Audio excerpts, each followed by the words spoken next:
And joining us now on the debate, in Vancouver, British Columbia, Timothy Cheek, professor at the Center for Chinese Research at the University of British Columbia. In Boston, Massachusetts, via Skype, Joseph Fewsmith, director of Boston University's Center for the Study of Asia. In New York, New York, Gordon Chang, columnist at Forbes.com. And with us back here in studio, William Hurst, assistant professor of political science at the University of Toronto. And it's great, William, to have you on the program for the first time. Gordon, nice to see you again. You've been here many times before. And Timothy and Joseph, great to have you on for the first time as well. Timothy, I wonder if you'd get us started with this. There are going to be other elections and other political transitions in this world this year. But this one is considered perhaps the biggest deal of all. And I wonder if you could tell us why that is. Well, certainly any leadership transition in the Chinese Communist Party is something that we all pay attention to.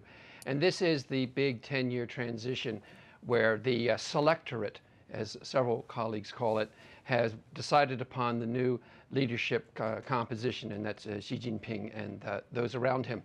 And so what we're seeing now is a change in leadership that is going to shape China for the next 10 years. Simple as that. Joseph, would you agree this is perhaps the biggest deal in the world in terms of political transitions? Well, we have a lot of big ones coming up this year. Actually, I hope we don't have a big one coming up in the United States, but that perhaps gives my views on that. But, you know, this is the first change of leadership in China where you do not have the direct influence of Deng Xiaoping. He picked out Jiang Zemin, he picked out Hu Jintao, and now that shadow of the deceased Deng Xiaoping no longer looms over China, and so you have everybody trying to sort things out on their own without that powerful figure there. Gordon, so this is big, and it'll be big for China, and hence it'll be big for the world. Gordon, just before I ask you something, I want to read this that was in The Economist last month to set up the question. It goes like this: late this year, the world's two biggest powers will each choose their leaders. The way America does it looks messy and inefficient. China's bureaucratic method, by contrast, is designed to provide a smooth transition and a continuity of policy. It has long been signaled that this year, Xi Jinping will inherit the Communist Party's leadership. But there are many other posts to be filled. Behind closed doors, it is fair to assume that politics in China are no less vicious than in the Rome of Julius Caesar. The sacking on March 15th of Bo Xilai as party chief of the southwestern region of Chongqing provided a rare glimpse inside those doors. His downfall represents the biggest public rift in China's leadership for 2 decades. Let's just start there. Would you agree, Gordon, that the Ides of March are upon us in terms of the way the Chinese leadership has handled this transition? Well, I don't know if it's as bad as Rome, but nonetheless, you know, almost every established China watcher 2 months ago said that this transition would be smooth, that the Communist Party had institutionalized itself, and that the succession would go according to rules and guidelines and practices and limits. And what we found out in the beginning of February is that Bo Xilai, the Chongqing Party secretary, essentially invaded another province with hundreds of armed security officers to surround the U.S. consulate in Chengdu. This is really extraordinary, and this drama isn't over yet. So I think that while it may not approach Rome, nonetheless, it could be extremely disruptive. William, there's a ton of speculation out there as to why he actually got sacked. What do we know? Not what do we speculate, but what do we know? Well, we don't know very much. What we do know is that very, very shortly before this incident occurred at the U.S. consulate, the one that Gordon refers to, the chief of the Chongqing Public Security Department, named Wang Lijun, was dismissed from his post by Bo Xilai, who had previously played the role sort of his patron. And so following his dismissal, there opened this sort of a rift within Chongqing. And then one can assume Wang Lijun went to Chengdu for some purpose to perhaps bring down Bo Xilai, or to threaten Bo Xilai at least, with some kind of consequences for his removal. Okay, let's go even further than that, Timothy. How about some of the informed speculation that goes beyond that? Can you add something? Well, there's a couple things. There's 3 reasons we can imagine for Bo Xilai's dismissal. One is the case that's being put before the public now, which is corruption. And as my colleagues know, prosecuting corruption in China is no simple thing, and we would be wise to reserve our opinion on that one. The other is, as some colleagues have argued, that this is a vendetta with Wen Jiabao, the soon-to-retire prime minister, who of course was right-hand man to Zhao Ziyang back at the time of Tiananmen, and that this is the end of a long factional family dispute between different factions in the top of the Communist Party. And the last is that the Bo Xilai represents something that the collective leadership will not tolerate. And Joe Fewsmith rightly pointed out that this is the first transition without Deng Xiaoping's shadow. But there is a partial shadow, which was the admonition never to let a charismatic leader emerge. And I think the populism, I would call it authoritarian populism of Bo Xilai, really irritated the top leadership, and they took an opportunity to bring him down. Joseph, would you sign on to those three things and or add anything else? Yeah, no, I think Timothy had several good points there. I think that one of the things that I don't want to get too inside baseball for you here, but one of the interesting things is that the person who really promoted Bo Xilai was Jiang Zemin. And despite the fact that Bo Xilai adopted a lot of policies that went against Jiang Zemin's policies, it was a lot of Jiang Zemin's people who went to Chongqing, endorsed his leadership, and that's why a lot of people thought that he would, in fact, make it to the Standing Committee in the fall. That has not happened, obviously, and so what you have here is an interesting split in the leadership that means that Jiang Zemin's influence, I think, has waned almost to zero, which is quite interesting. He may have retired 10 years ago, but this is a political system that still respects the elderly, and so that's just one of the many vignettes in this thing that is really capturing the attention, I think, of people who watch China. Gordon, do you buy the rumors that there was a kind of attempted coup underway, and that's one of the reasons why he was set aside? No, the coup rumors from last month were clearly not true. But that has been like the third set of coup rumors this year. First one starting in the January. You know, this shows that the Chinese public right now is really looking at what's going on. The military clearly has become very powerful in China. You know, Defense Secretary Gates talked about the disconnect between China's civilian and military leaders, and we're starting to see that. So when Bo Xilai went to the 14th Group Army headquarters in Kunming at the height of the crisis in Chengdu, I think that said a lot, that the military very well may play a decisive role in determining who's up and who's down. You know, and Bo Xilai is not dead yet. I mean, because they're out to get him, he doesn't have any sort of real incentive to go gracefully into the night, which means that he could call on the military or his Maoist friends to really sort of upset the apple cart. Bill, do we know where he is now? Is he in jail or is he on house arrest or where is he? There are lots of rumors about the exact whereabouts of Bo Xilai. I'm sure that he's not yet been officially charged or prosecuted for any type of offense. But he's not exactly a free guy either right now. It's very hard to say with any certainty exactly where he is. There are certainly rumors that he's under house arrest, but I couldn't comment on the veracity of those rumors. Did you buy the rumors about a potential or attempted coup? No, I don't put any real credence in those rumors. But what I do think is interesting is that at the center of those rumors was not Bo Xilai, but Zhou Yongkang. Zhou Yongkang being one of the members of the Standing Committee of the Politburo and the Secretary of the Political and Legal Affairs Commission, or Committee of the Communist Party Central Committee. His fingerprints are on this? Well, it's hard to say because we don't know that anything definitively happened or didn't happen. But what is rather interesting is that he was at the center of all of the rumors and speculation. And his position, I think, is actually considerably more important than that of Bo Xilai or any of the other players in this particular game that we're talking about. How come? Well, because he is essentially the chief of law enforcement and internal security for the Communist Party. And so to the extent that stability has become really the centerpiece of what the Communist Party would like to maintain in Chinese politics, he's the sort of chief stability officer.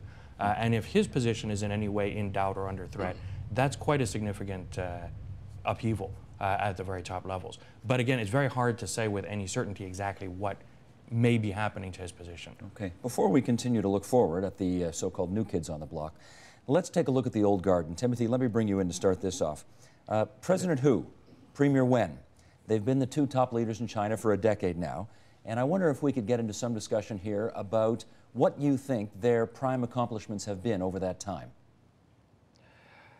I think the prime accomplishments of the Hu Wen administration has been to strengthen the Chinese Communist Party and to put real muscle into its ability, what we would call state capacity, and its ability to repress those who would cause them trouble, and their ability to dish out dollars and patronage where they need to get things done.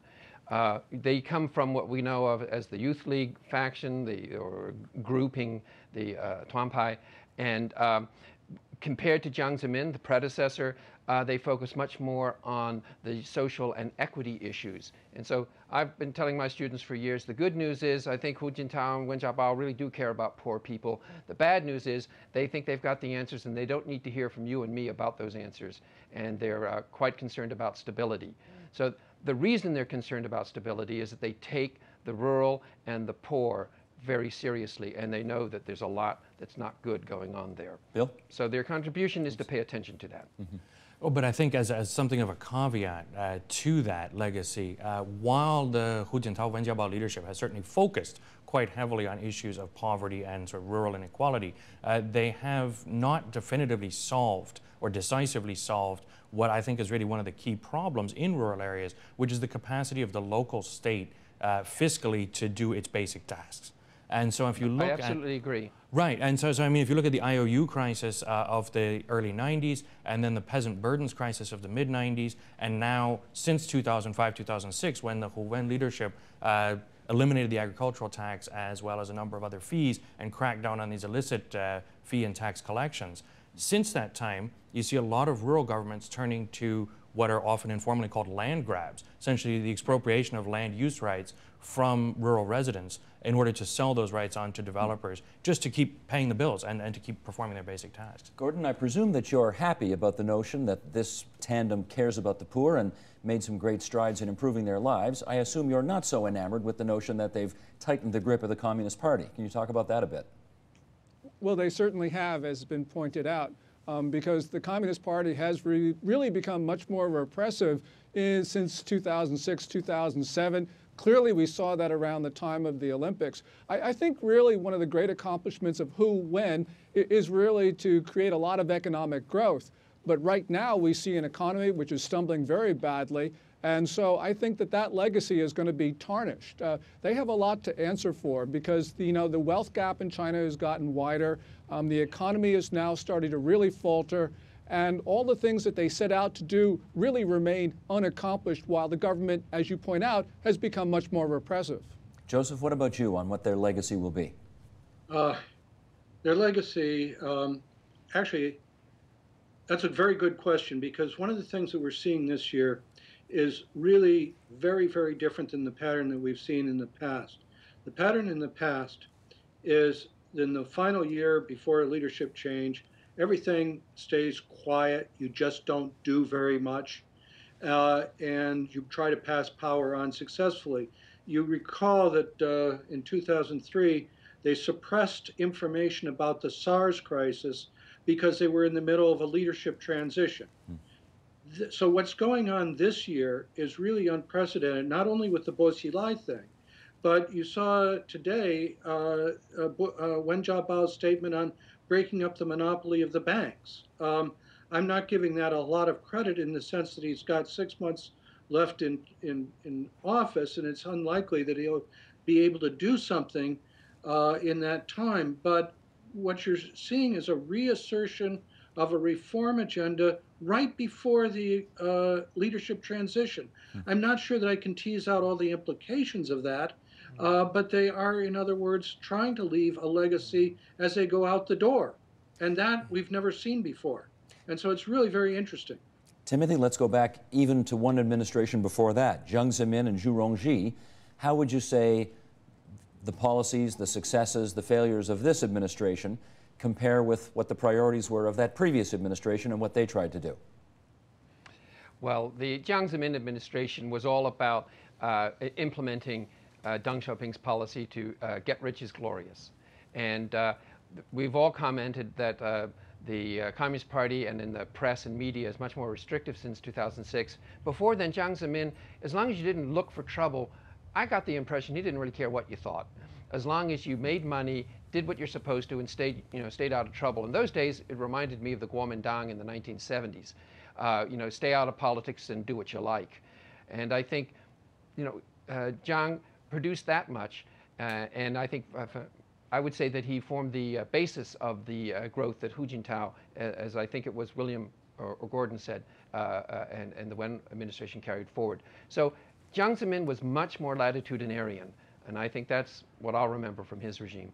Let's bring another name into this discussion now, and that's the name of Ezra Vogel. I'm sure a man you all know. He recently won the Lionel Gelber Prize for the best book on foreign affairs, beat Henry Kissinger in winning that prize. His book on Deng Xiaoping. And when we asked him on this program what he thought Deng Xiaoping would think of the current generation of Chinese leaders, Joseph, he said Deng would probably consider them all too timid. Is that a fair comment? I think it's a very fair comment, and I think he really nailed that one. On the other hand, Deng Xiaoping had power resources, given his history in the party, his history in the army, his long march experience, that this generation simply cannot compete with. One thing that every Chinese observer says is that one generation of leadership is weaker than the previous one. I'm not sure if that will continue in the future. We'll have to see how Xi Jinping leadership works out, but it certainly has been the pattern these last 20 years. There are too many competing interests that are too powerful, and you just can't get much done in Beijing. So I think that Hu Jintao and Wen Jiabao maybe had a boldness of vision when they came into office, but they simply were not able to do very much with it. Bill, does this administration look timid compared to Deng Xiaoping? Yes, I mean, I would second what everyone else has said. But I would also say that I think that the Jiang Zemin Zhu Rongji administration from 1992 to 2002 was not so timid as perhaps some people might be tempted to think. In fact, they went to great lengths to push what could be considered a quite radical reform agenda, particularly with regards to state-owned enterprise reform and certain other aspects of fiscal reform. After having accomplished all of this, those reforms created not just winners, but actually a very, very substantial population of losers, or at least those left out of the gains of those reforms. And I think that the Hu Jintao, Wen Jiabao leadership has seen as one of their primary missions, in fact, the consolidation of those reforms that came from the previous generation, most of all in the respect of sort of shoring up the support of those people who may have been left out. Timothy, you wanted to add? Yes, I think William's absolutely right. Zhu Rongji got the money back into the hands of the central government. Yeah. And so not only did the growth in general go forward, but the financial ability for Hu Jintao and company to strengthen the state, what we call the state capacity and the repressive functions, required the reforms that Zhu Rongji brought in the late 90s. Gordon, what is the key, in your view, the key unsolved problem or the key remaining challenge in Chinese society that you think these previous administrations have not made enough progress on that the next one will have to attend to? That's a hard question to answer because there's so many things that they haven't done. You know, obviously they need to open up the political system. Premier Wen Jiabao talked about that. Last month he said that China could fall into another cultural revolution, which was a stunning statement. Also, of course, you know, they haven't opened up the economy. Since 2008, we've seen a partial renationalization of the Chinese economy with this flood of state cash. This is going in all the wrong directions. And also, since about the middle of 2006, we've seen Hu Jintao and Wen Jiabao really try to close off opportunities not only for foreign investors, but also for domestic private entrepreneurs. You know, if these guys are talking about reform in their last year, it's because they've created so many problems as they rode the wave of growth that Zhu Rongji created. Joseph, how would you answer that? Well, I basically agree. I think that, as I say, I think that they actually had some ideas when they came in, and I think they ran into a lot of opposition. And the second term has been really very inconsequential in terms of any deep, meaningful reforms. The 2008 response to the international financial crisis poured a lot of money into state-owned enterprises, and that's exactly the wrong place to put it. That creates a lot of the dominance of state-owned enterprises over the economy and squeezes the private sector exactly at a time when you should be expanding the private sector. Their political reforms, which I think that they supported when they came in, came up a cropper by, well, maybe it's after the color revolution, certainly by the latter half of the first decade of this 20th century. And so they've run into a lot of problems. They seem to have stalled. And so it has not been a very impressive 10-year period. Bill Hurst, what would you say? In terms of the problems going forward? Yeah. I think that there's a whole series of problems in terms of balance in the economy, which Nicholas Lardy actually commented on quite well on this program about a week and a half, 2 weeks ago. So I won't go too much into that, but I think there's a couple of social issues that remain very much unsolved that I think are worth highlighting.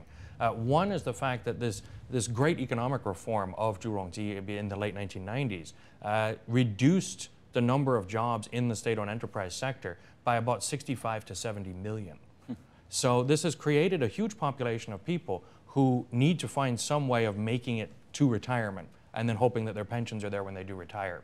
And then also what happens to their children and their education and job prospects. All of this is very uncertain and has not yet been decisively answered by the Hu Wen administration. The second issue, also related to labor, is what happens to these vast numbers of migrant workers who have come off the land looking for work in cities. It's very hard to estimate exactly how many of them there are. It's somewhere between 1 and 200 million seems to be a reasonable guess. And many have had to go home, haven't they? Exactly, because what happened then, particularly in the fourth quarter of 2008, first quarter of 2009, you can see, according to the government, about 35 million of these people losing their jobs and having to either return home permanently or at least return home early, empty-handed from their work in the city and look for new prospects. So this is a very volatile situation. But having said all that, Timothy Cheek, the fact is, despite the wishes, the fervent wishes of people like Gordon Chang that the Communist Party would somehow loosen its grip on this society and you might see something somewhat more democratic come in, they're still very firmly in charge of everything, aren't they? They are certainly trying hard to do so, and they have a great capacity to enforce what they want. Chinese society now is a society riven between the haves and have-nots. And the Hu Jintao, Wen Jiabao administration, they get it, they know it. But their response, rather than doing political reform, has to be to get stability through, frankly, repression and control in various ways. And for the middle classes, distraction with consumer consumption. And I think we're all circling around the same or addressing the same issue, which is that China has inequities and the administration has a terrible problem with corruption. And I don't see the new leadership bringing new skills to bear to deal with those two problems. Gordon, would you agree that despite your most fervent wishes, this Communist Party is no closer to the exit than it was before? I actually think that it's pretty close. You know, you have an economy which is stumbling, the Communist Party is splintering, the authority of the central government is eroding, the military is breaking free of civilian control, and the Chinese people are taking to the streets. You know, I don't think you can take too much for granted right now, given what's going on in society. I think the real problem for the Communist Party, when you step back, is that probably most people in Chinese society believe that a one-party system is no longer appropriate for China's modernizing ways. And so essentially, yeah, they can stay in power through repression, but eventually repression fails. And especially as the economy heads south, this is really dangerous territory for a party that has based its legitimacy on the continual delivery of prosperity. When you don't have that prosperity, and we're in the low single digits of growth right now, anything can happen. Joseph, do you think, as Gordon does, that they're actually closer to the exit than most observers seem to think? I wouldn't count on it yet. This is a party that's been through a lot of tough times and survived a lot. You know, the state of the economy, I think we have to wait and see. It is having a tough time right now, but I suspect that they will be able to pull the economy together reasonably well over the next few months. On the party splitting, obviously we've seen something quite dramatic with the exit of Bo Xilai, who I, by the way, don't think is going to come back as much as he would like to. I think once you go through the exit door, you've exited. The discussion now is how to treat him, not whether or not he can come back. You know, whenever this party splits, it's managed to come back together. That they may very well do. They're sorting this out now. You know, I wouldn't. I guess I'm just not willing yet, on the basis of what we know now, to say that the party is splintering and that it will cause their exit. I'd be very surprised if you got any open military intervention in the political system. I think that the military will continue to stay on the sidelines as best they can. So, you know, things happened very quickly in China. Remember Tiananmen? Liu Binyan left China saying this regime was going to fall in 3 months. 20 years later, it's still in place. Indeed. So I wouldn't count them out yet. In which case, Timothy, if all goes according to Hoyle, Hu Jintao is going to be handing over the reins of power, the presidency, to Xi Jinping in a few months. Tell us, you know, I think for most of our viewers and for many people in the Western world, they don't know anything about the new President Xi. Tell us something about him. Well, the Xi Jinping comes out of the system and is very much a product of the regime that we have before us. And you know, for me, the striking thing about Xi Jinping is that there's not very much striking about him. And Joe follows the contemporary leadership a lot more than I do, so he can fill in, I think, more accurately with the details. But what I would like to say is that this new leadership is, in fact, much more stable and much more in place than I think Gordon is saying. And as far as I'm concerned, that's the bad news. It's not bringing new solutions. Joe, do you want to pick up on that? Well, I think Timothy hit the right notes on that. The good thing about Xi Jinping is that his experience is all along the East Coast, Fujian province, Zhejiang province, in a very short time in Shanghai. He's very familiar with the private economy. By the way, he's also very familiar with cross-strait relations. And if you like to be optimistic, I think that's a good thing, that he may be able to keep the cross-strait issue quiet for a while. He made a statement the other day about supporting the private economy. I don't know whether he will go that way. I hope that he does. He certainly, as Timothy said, is very much a product of this system. He also is as plugged in as any political leader in China. So his ability to keep the party in power is probably pretty strong, without the deep reform that I guess all four of us think that they really need to engage in. Bill, help us on this. You know, we've just mentioned President Xi is going to be the new president. There's a new premier coming in as well. Yes. Can Can you help us understand the different, if there are, areas of responsibility in the presidency versus the office of the premier? Well, a lot of that is to be negotiated between the particular individuals involved. I mean, officially, the Office of National Chairman or President is the head of state, the highest office in the system. The Office of Premier or Prime Minister is really meant to deal with the day-to-day functioning of government and to oversee the ministries of the State Council. Now, that being said, there have been leaders in both positions who have taken relatively more or less authority and responsibility for wider or narrower areas of politics. Now remind me, like Deng Xiaoping was, I think he called himself vice premier right into the end. Deng Xiaoping, towards the end of his career, actually gave up almost all of his official positions. Right, yeah. And he was still, he was the guy. Exactly, right. There's sort of informal power that existed at that time. Okay. What's interesting today is I don't think there's anybody, as we were talking about before with Jiang Zemin sort of waning in terms of his influence, I don't think there's anybody in the Chinese leadership who can retain that kind of informal power from behind the scenes. But Gordon, these two gentlemen who are about to take over have known for years that they were about to take over. Presumably, as you, or perhaps they haven't known for years, but they've been the odds-on favorite for years to take over.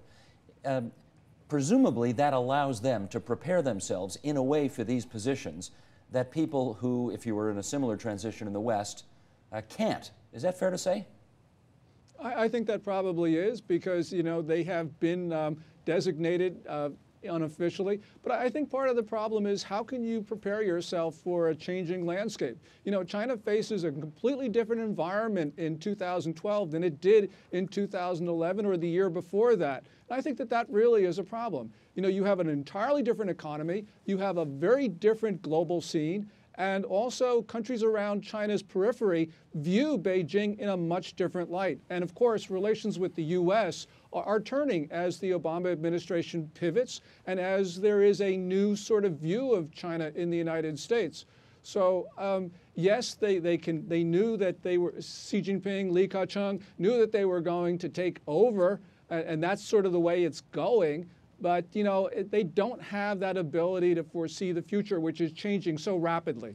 Timothy, let me ask you the generational question, and we've alluded to this already, that Deng Xiaoping certainly had bona fides that no one in subsequent generations has had, because he really almost goes back to Chairman Mao, he goes back to those long marches and so on. This generation, and we've been showing pictures of them as they come up, they're younger. They don't have a claim on that history in the way that previous leaders do. So the question is, are they really ready? Have they been prepared? I think they certainly are to carry on in the pattern that has been established in the past 10 years. And as Joe well pointed out, Xi Jinping's experience on the East Coast in administering the developed areas and cross-strait relations, those are all exactly the issues they need to focus on now. What we don't have in the Chinese Communist Party now is the revolutionary legitimacy of that earlier generation. And you're absolutely right when you said it was the Long March and it was 1949, and that carried the Communist Party through a lot. And the internal politics of China, those who went through those things carried a kind of cachet that we just don't see anymore. Therefore, China is in the process still, because we talked about this in the 90s, of moving from charismatic to rational bureaucratic authority, or to post-revolutionary authority. It's a post-revolutionary regime, and legitimacy is a real problem in getting people to do things. And if you don't have a charismatic leader, then you have to have the authority of the position. But if the position isn't elected, then there's less authority than you might have. We still have to generate thought from these top leaders, and it's been increasingly constrained and going down from the great thought of Chairman Mao to Deng Xiaoping to the Sangha Daibiao, the three represents from Jiang Zemin, to the, what is it called, Joe? The important ideas? Harmonious no, but I mean and the scientific the content, the concept. It's called important concepts or something. Important idea. Yeah, and there's different content in each one, but it becomes a more constrained assertion of this charismatic theory. And you know, we really are at a transition point, and I don't know how long it will be. The party has to find another way to generate legitimacy, and simply putting chickens in the pot and making economic growth cannot be it, because they can't do it endlessly.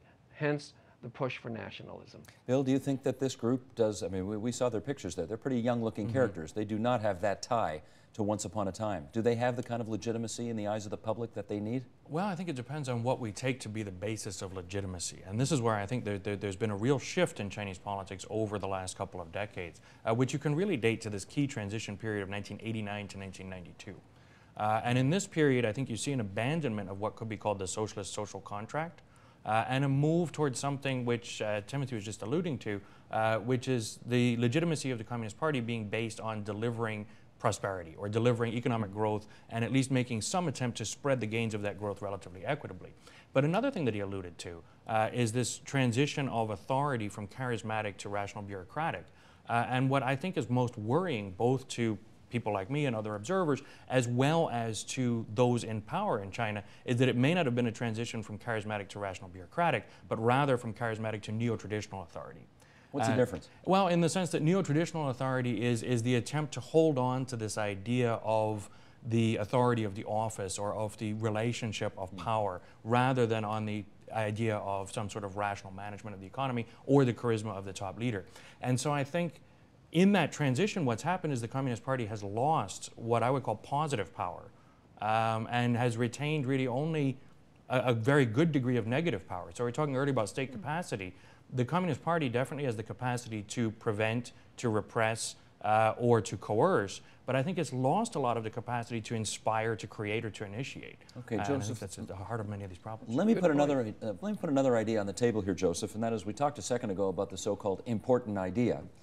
There's another term that goes way back, namely the mandate of heaven. What does that refer to? Well, that really does go back, and I'm not sure that it's a terribly useful term these days. I mean, that refers, of course, to the dynastic cycle. The last emperor of every dynasty was, by definition, an evil and incompetent person, and when he was overthrown and a new person established, that person, by definition, had won the mandate of heaven. I find the use of that term these days to be sort of a Western exoticization of China, and I think I'd go with what Timothy and William were saying. The word legitimacy is perfectly good. What is the basis of legitimacy? Why are you in that office and I'm not? Were you elected? Even if you elected people within, say, the Central Committee, you might argue that that was a more legitimate basis of power. So there is a problem of legitimacy. There's, the so far successful economic growth has provided that legitimacy. Most people in China feel they'll be better off in 5 years than they are now. And that you have to remember that inertia is a very, very powerful force in politics. Legitimacy is a problem, and they have lost the big idea. It's hard to imagine it coming back. Bo Xilai had a big idea, and they decided to get rid of him. And I think that they probably, from China's perspective, made the correct decision. The trouble is that they don't have another big idea, because another big idea would be indeed liberalization of the polity and the economy, and they're not prepared to go there. Well, Gordon, I probably don't even need to ask you this, but let's just get it on the record. Bo did have a big idea. I presume it's not an idea you thought was any good. I mean, no. But we got to remember that, Bo had this whole idea of state-led development. Well, Premier Wen Jiabao was also state-led development. And, people talk about Bo being this leftist and these Maoist themes about singing red. But, Hu Jintao and Wen Jiabao began in 2003, 2004, talking about the same things, reinstituting Marxist instruction in the schools. So it's basically, I think there was little difference among them. This was a raw power struggle. This wasn't supposed to happen, but it did. And it shows that the political system, for all the things that we see on the surface, really hasn't changed very much from the beginning of the People's Republic. And that's, I think, the important message that we have seen in these last 2 months. Timothy, would you agree that while Bo had a big idea, it was not the right idea for China today? Yes, certainly I don't. But following on what Gordon said, I don't think there's been no change since 1949 in the nature of Chinese politics. But I think he's really right onto a good point, which is that the difference with Bo Xilai and the elite in Beijing is more a case of style rather than substance. I think it was his populism, his authoritarian populism, and shades of going to the people over the heads of his colleagues that just pressed a button. And they said, we've seen that before, and we're bloody well not going to see it again. Okay. How closely, Bill, do you think that modern China, the transition we're involved in right now, reflects this mandate of heaven? I would second what Joe Fewsmith said a few minutes ago about this being really more about the exoticization of China, going back to a concept that was first used in around 1000 BC and then really codified in sort of scholarship about politics in 300 BC, and even then was never quite clear in its formulation in Chinese political philosophy. So I think that to go back to that is a bit misguided.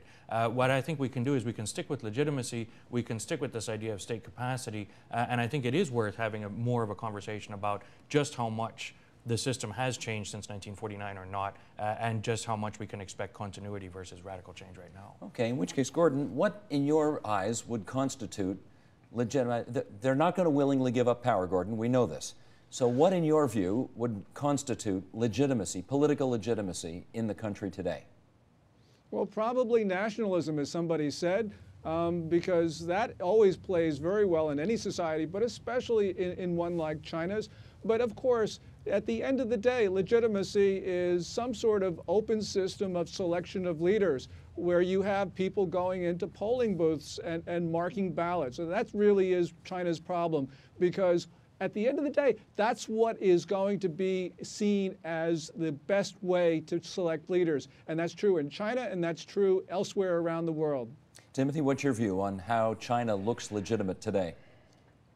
I hate to be the one to say it, but I'll say it and you can all jump at me. Democracy is not the only way to get a legitimate government. And I think we're being a little ethnocentric to assume that democracy, single person ballot, we have plenty of illiberal democracies around the world. I think what everybody wants is good governance. And, I make the distinction that I was taught in class, from von Hayek, between liberalism and democracy.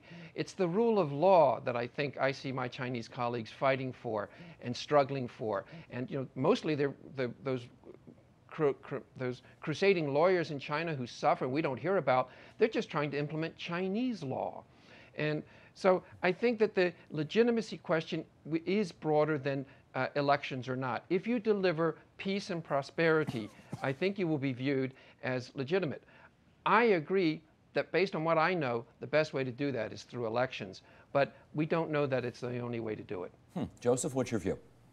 Well, I think the rule of law is extremely important. And if you talk about the loss of legitimacy, particularly at the local level, what causes people to dislike their local government is, of course, the abuse of power, that they are unconstrained, and that's why you have the various land seizures, which they do not only so that they can pay the expenses of local government, but also because they want to pocket a lot of money. The corruption on the local level is, I'm afraid, quite appalling.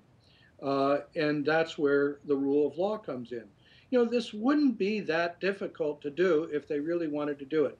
You look at some of the entrepreneurial parts of China, the Zhejiangs, the Fujians, parts of the country like that. There's no reason that you have to put a party committee in private enterprises. You could, even without announcing it, you could disassociate the courts from the party. It's most crimes in China have nothing to do with political crimes that the party might be concerned about. They have to do with economic or petty criminal things. Those you don't need the party secretary to call the court. There's so much that they could do even within the framework of their own government. And that's where I think a lot of people who have focused on local government as well as national government are really disappointed. They could do a lot in terms of reforming things and providing better government, and they haven't done that, and they need to do a lot of that quickly. Bill, do we in the West make a mistake when we say we'll only recognize the political legitimacy of China when they have multi-party elections in which anybody, obviously who's 18 or 16 or whatever, can cast a ballot? Is that a mistake? I do think that's a mistake, because then we would have to refuse to recognize the legitimacy of most countries in the world throughout history, or of most governments in the world throughout history. So I think that would be more than one step too far. But I think what a lot of people have been commenting on is this idea of rule of law in the absence of major institutional change. And I think we need to be careful about what we mean by rule of law. There's been a lot of debate about sort of rule of law versus rule by law, and whether or not you can have a rule of law without pluralism in politics. And some of the reforms that one would have to undertake in order to get to some of the points that have been just alluded to, for example, disentangling the party from the courts, would be fundamentally threatening to the integrity of the institutions at the local level. Not because the party directs court decisions in every petty crime case or something like this, but rather because the political and legal affairs committee of the party picks judges and sets up much of the institutional structure of the court. So if you want to remove that, you're removing in many ways the basis for the court's structure and personnel. And that has to be replaced with something. And whatever it's replaced with, if it's not the party, is fundamentally destabilizing to the party's control. Let me go back to Gordon on this, because Gordon, you put the idea out there that political legitimacy in China won't come until they have multi-party, Western-style elections, if you like. And I don't think any of your three colleagues picked up on that one. I don't think any of them signed on. You want to take one more kick at it? Well, sure. I mean, democracy is not Western. I mean, you have all sorts of democracies in Asia, many of them like around China's periphery, like Taiwan, Japan, South Korea, India. You know, this is something that people want. It's not necessarily Western. And, you know, you can't have rule of law and you can't have all the reforms that we have just been talking about in a one-party state. No one-party state has ever permitted those things. So you got to get practical and get real. The only way you're going to get those reforms, to get what people want, is to have an open political system. Joseph, you sold yet? Well, look, I would love to see China move towards democracy. I do think that you need to build some of the institutional framework for democracy, maybe before the democracy can function successfully in China's case. I think you have to start where China is at, rather than where you wish China was at. You just have to start from the institutions that they have. And in fact, there's a lot that you can do to promote institutionalization, to promote the use of law. You know, William Hurst is right that if you abolish the Political and Legal Affairs Committee at the local level, that's very threatening. I was just suggesting that they use their power a lot less, that you have norms that develop for appointing judges based on their legal expertise rather than their party loyalty, things of that nature. I think that there are a lot of people in China that would be willing to do that. I don't think that it would be immediately threatening to the system. And so, yeah, I agree with Gordon that democracy is not a Western concept, and I'd love China to get there. I just don't think they're going to get there quickly and easily from the framework they have now. Bill, come back on that. And I'm going to jump in. Yeah, sure. Go ahead, please, Timothy. And I don't think many in China actually want to, because two salient examples are on their mind. And the first is the Cultural Revolution, and Joe has emphasized the necessity to get some institutions into place. If you don't do that first, there's a real fear of chaos, of Luan. And the political experience in China has been searing on that one. Second, the transition of the post-Soviet Union. The democracies in Eastern Europe and in the former Soviet states have not been a broad range of successes. They look at Belarus, they look at Russia itself, and they say, you know, just this instant democratization is not, you know, it's like instant karma. It didn't work. So I agree with what our colleagues are saying. I think we all prefer democracy. We think that on balance, probably most Chinese would. But there's a very important caveat. Under the current circumstances, what will work? And I think the incremental things that Joe is suggesting are quite useful. The provocative thing you could say is, the thing to do is to democratize the Communist Party. That's a polity of 70 million people, twice the population of Canada. They actually have rules on the book that they don't follow about secret ballots and having more candidates than positions. Well, there you go. You're not going to turn the country upside down. See what happens when you start electing party secretaries who might reflect local interest. Interesting. We've got about 3 minutes to go here, and I want to put one more thing on the table, and that's this. I think most China watchers that I know have been under the impression that the most consequential, both in a good and a bad way, leader in Chinese history was Chairman Mao. Ezra Vogel's come out with this new book making a heck of a case for Deng Xiaoping, and I want to know whether he's changed any of your minds on this program. Bill. No, I don't think he's completely changed my mind, although I would certainly say that Deng Xiaoping is right up there in terms of the degree of influence that he's had and the longevity of that influence. And the good thing to be said for Deng Xiaoping is that very, very few people look back at his time in power with the sort of trepidation that Timothy was alluding to in terms of the way people look back at the Cultural Revolution.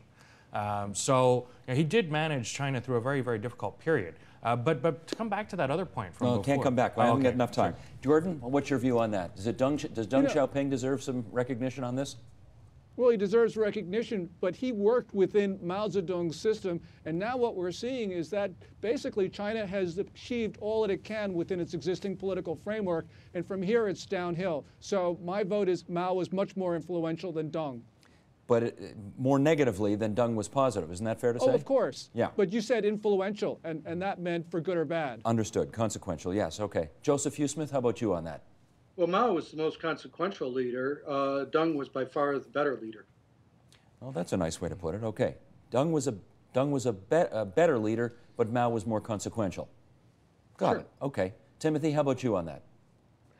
I think my colleagues have said it well. I'll just add, I think of Deng as the last Maoist. Deng is, explain that. Tell me what you mean. Because his political orientation and the way he could go around his colleagues, the way he ran central politics is just like Mao in many, many ways, minus the charismatic aspect of public demagoguery. And none of the succeeding generations can do, as we've been saying, what Deng Xiaoping did, because they don't have the ability to do Maoist politics. And Gordon's right. They've come to the end of what has worked, and they've got to make something new. Bill? Yeah, I would agree. We do have to remember he was the guy, never mind who brought authoritarian capitalism to China, but also sent the troops into Tiananmen Square, which is worth remembering. Yes, absolutely. That's going to harm his legacy forever, presumably. That's a big part of what I was alluding to before in terms of the party losing some of its positive power and retaining only negative power. That's really the beginning of that transition. Understood. Right. Gentlemen, I want to thank all of you for coming on the program today, and we really appreciate your views on this wide-ranging discussion around Chinese political transition, which happens once a decade, unlike in the United States, where it seems to happen frequently and often with freak show qualities attracted to it. I'm not going to say anything more than that. Timothy Cheek at the University of British Columbia in Vancouver, BC. Joseph Hughesmith on the line from Boston, Massachusetts via Skype. Gordon Chang, Forbes.com out of New York City. Gordon, thanks so much for being there as well. And Bill Hurst from the University of Toronto's Monk School. It's great to have you all on the program today. Support Ontario's public television. Donate at tvo.org.